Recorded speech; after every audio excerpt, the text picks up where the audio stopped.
Okay. Hi, everyone. I'd like to call this meeting of the Minuteman School Committee to order.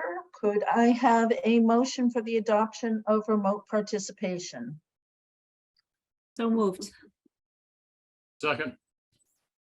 Let's do our roll call. Pam Nurse-Acton, yes. Michael Ruderman, Arlington, yes. Yeah, Elsie Bolton, yes.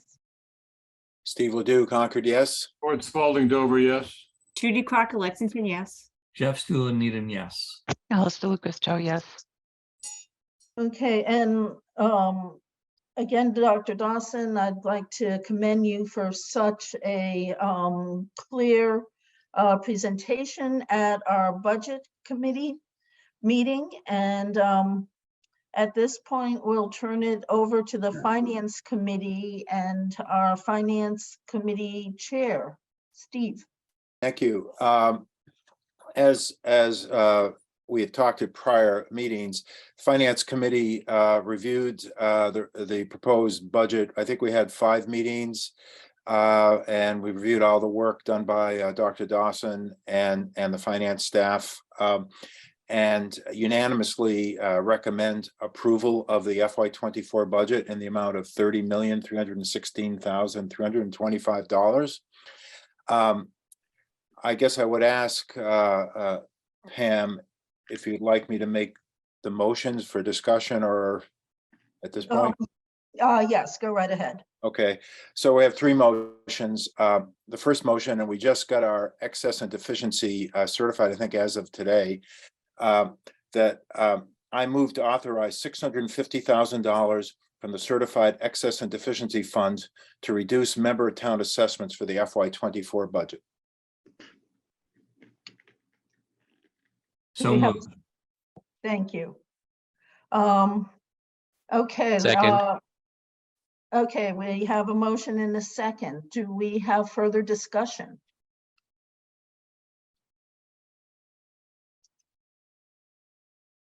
Okay, then let's move to our roll call. And we'll take these one at a time to make sure that there's adequate time for any questions or discussion. So Pam Nurse-Acton, yes. Michael Ruderman, Arlington, yes. Cricket, Elsie Bolton, yes. Steve Ledoux, Concord, yes. Ford Spalding, Dover, yes. Judy Crocker, Lexington, yes. Jeff Stuhlen, Needham, yes. Alice DeLucas, Joe, yes. Okay, thank you. Okay, I would now like to move approval of the FY24 budget of $30,316,325 as presented by Dr. Dawson. Second. No. Okay, any discussion? Okay, I see a lot of hands and I'm just going to go in the order that I saw them, which we will start with Jeff, then Alice, then Ford. Okay, a couple questions. First question, has there been any significant changes since the last time we discussed this, the budget, which was like just a week or so ago? No. No. The second question, I noticed that there are 2 pages labeled debt and capital assessment formula towards the end back of the book. I assume that it's on 2 pages because the various pieces of the calculation are complicated enough to require all of these tables in it. I assume that's the reason. And I bring this up because I was not able to, nor did I attempt to personally verify these numbers. I just hope that all your spreadsheet programs and calculators are in good shape. There's a lot of complicated pieces to this over here. So that caught my attention as being one thing that was not easy for to quickly verify. I'm sure you'll say something about that in a second. And the third thing is that although when you see how much of the budget is assessed and the shrinking size of the part of our revenue plan that comes from other sources, this is something that we had predicted, and yet it's still a little startling to see. So we talked about that extensively. I want to put on the record the fact that we talked about that extensively.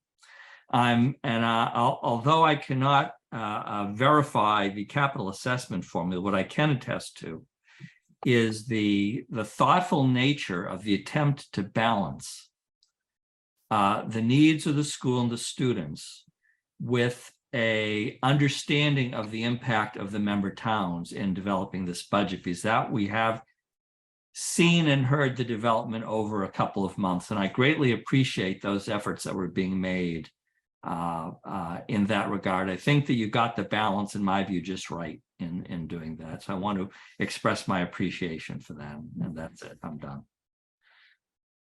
Thank you, Jeff. Alice?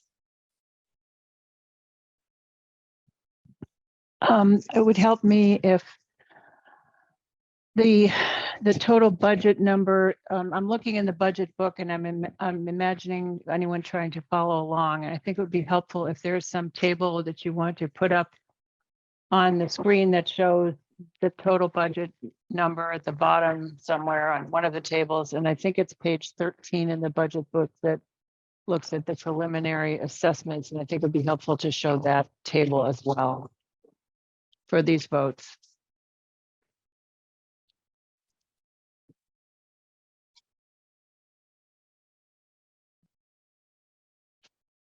Ms. DeLuca, are you asking us to show that now? Yeah, I think it would be useful just so that we were absolutely clear to everyone what we were voting on. Aside from the total number, when we get to the assessments one, we need to show what assessments we're voting on, you know, what for each town. Okay, so you want me to show page 13 of the budget book? Yeah, for the next one, page 13 is the one where I found the preliminary assessments, and the one for the total budget of 30 million, et cetera. Just trying to figure, I guess page 15 maybe would work. 14 and 15. So you want this to be part of the video recording of it. Yeah, I think it's Take on. the right thing to do. Okay, I just found it and I'm going to share my screen.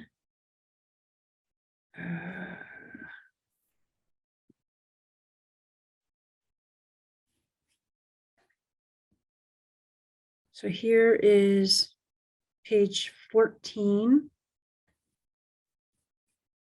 Proposed changes. Here's page 13, which is the preliminary FY24 assessment to the member towns. And here you'll see, because it is based on the 4-year rolling average, the first column is the enrollment. Second is the estimated minimum required contribution. And then there's the school choice, which we don't do, transportation assessment, remaining operation assessment, capital debt service, the total FY24 assessment, and then what the total FY23 assessment was, so that you can see what the difference is between the 2 years. And Ms. Andrade, do you want to explain why for Acton under school choice, we have that 22,000 on that one? Yeah, you knew my question. Absolutely. We did get a roster of school choice students sent to us by the state. Those were all verified students that were from Acton, and they are attending other schools, vocational schools, or schools with a Chapter 74 program. So that small change to Acton, there is an assessment, and that has been consistent with prior years as well.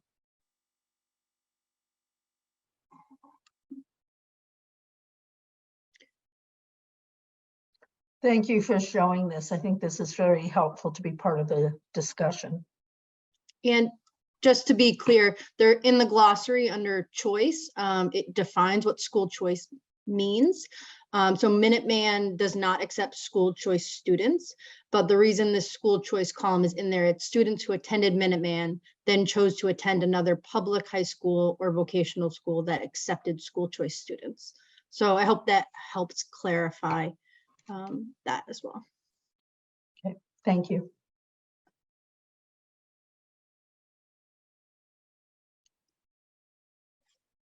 Yes, before we leave this slide, I just want to take a moment to see if there are any questions, further questions on this. If Ms. DeLuca's done with her questions, I could also address Jeff's question on the breakout of the capital. If Dr. Dawson wants to scroll down to page 26 and 27.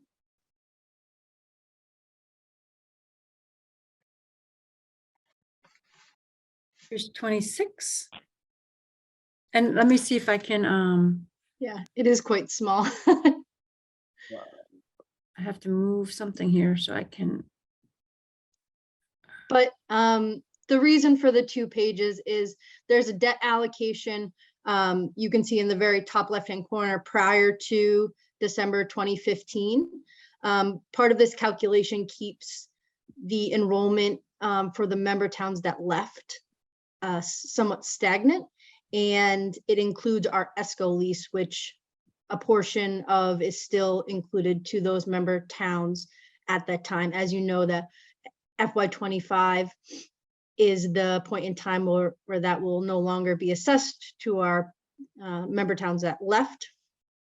And that is clear and broken out here. In the second page is more of our allocation of our school building project. Again, that's broken out separately for the member towns. The capital allocation, it is a more complicated formula, but you can see in the smaller box down to the left-hand side, the second small box, the capital allocation follows the regional agreement, which the percentages you can see if you scroll in are 50% enrollment, 41% combined effort, and 9% of a capital-based contribution, which is 1% to each member town. So it is a calculation that follows what is governed in the regional agreement.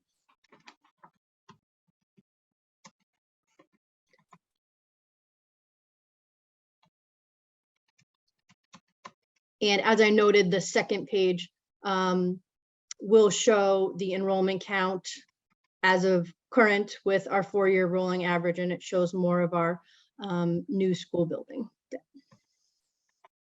I hope that helps answer your question. If I can clarify anything further, please let me know. Thank you very much. We do have at least one more question, if not more. Ford?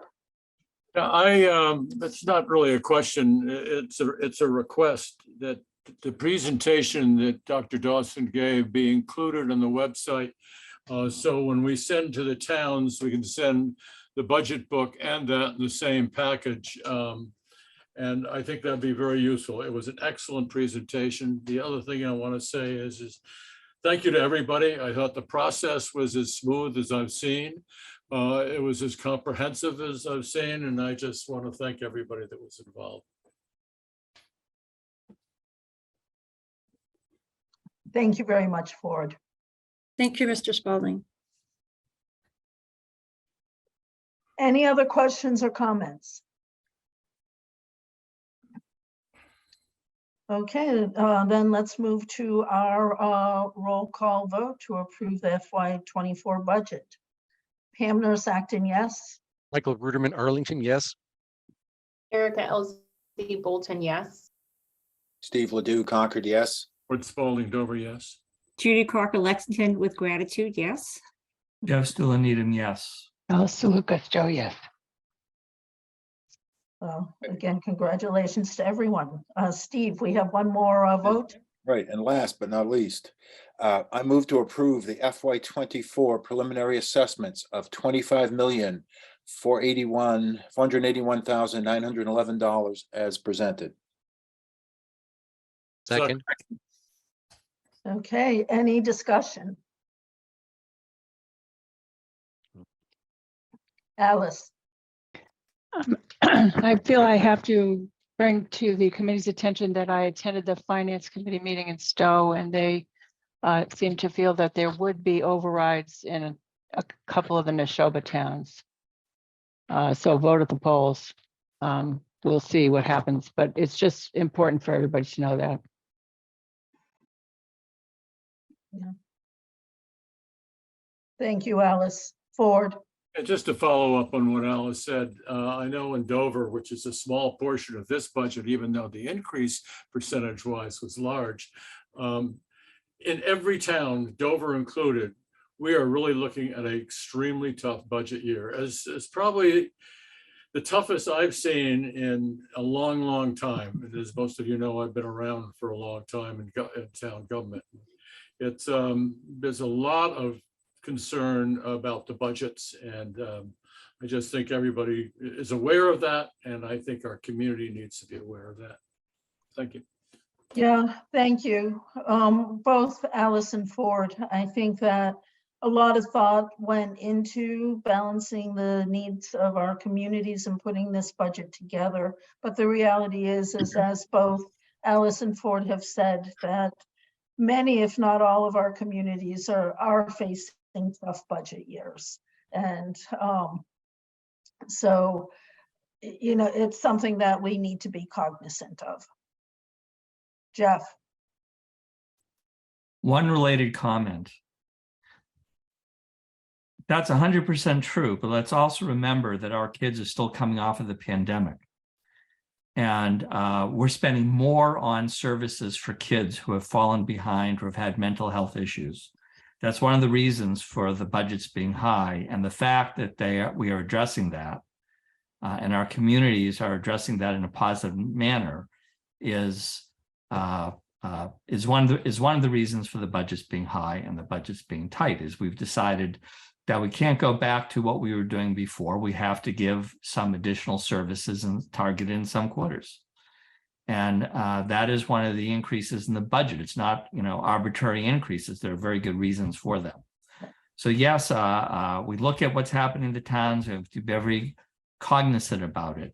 But in addition to all the normal problems, we do still have this fallout from COVID, which I can tell you is still a very big deal. Needs are high, absolutely, Jeff. Other comments? Okay, could we move to our roll call vote to approve the FY24 preliminary assessments? Pam Nurse Acton, yes. Michael Ruderman, Arlington, yes. Erica LZ Bolton, yes. Steve Ledoux, Concord, yes. Ford Spalding Dover, yes. Judy Crocker Lexington, yes. Jeff Stuhlen Needham, yes. Alice DeLucasto, yes. Okay, thank you, everyone. And again, congratulations to Dr. Dawson, the administration, faculty, the finance committee, and everyone who was a part in putting this together. You know, much appreciation.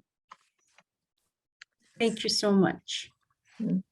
Okay, at this time, I'd like to entertain a motion to enter executive session. I will read the purpose. It's to enter executive session, not to return to open session. Attending will be Dr. Dawson, Ms.